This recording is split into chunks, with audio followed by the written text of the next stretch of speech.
এবার সবচেয়ে গুরুত্বপূর্ণ নাতানজ পরমাণু কেন্দ্র ঘিরে আকাশ প্রতিরক্ষা ব্যবস্থার মহড়া চালালো ইরান।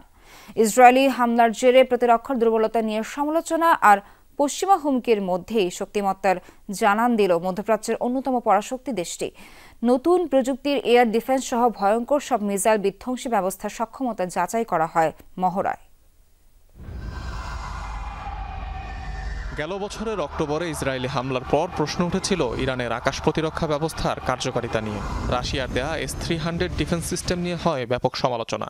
এবার আকাশ প্রতিরক্ষা ব্যবস্থার মহড়ার মধ্য দিয়ে সেই সমালোচনারই যেন জবাব দিল মধ্যপ্রাচ্যের অন্যতম পরাশক্তি।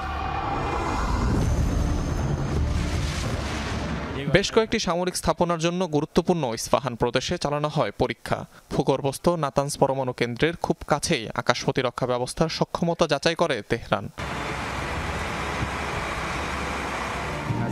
নাতানজ নিয়ে পশ্চিমাদের হুমকির জবাবে গুরুত্বপূর্ণ স্থাপনাগুলোর কাছে বসানো হয় নতুন প্রযুক্তির প্রতিরক্ষা ব্যবস্থা, যা শত্রুপক্ষের কাছে অপরিচিত বলে দাবি তেহরানের।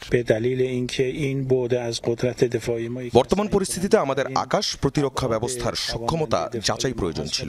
আমাদের এয়ার ডিফেন্সের সক্ষমতা বাস্তব পরিস্থিতির সাথে কতটুকু সামঞ্জস্যপূর্ণ তা পরীক্ষা করা দরকার ছিল। ইরানের সামরিক বাহিনীর পাশাপাশি ইক্তেদার নামক এই মহড়ায় যোগ দিয়েছে বিপ্লবী গার্ড বাহিনী IRGCও।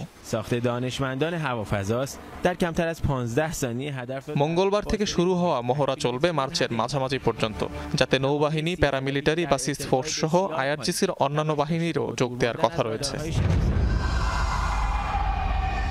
অনিক রহমান, যমুনা নিউজ।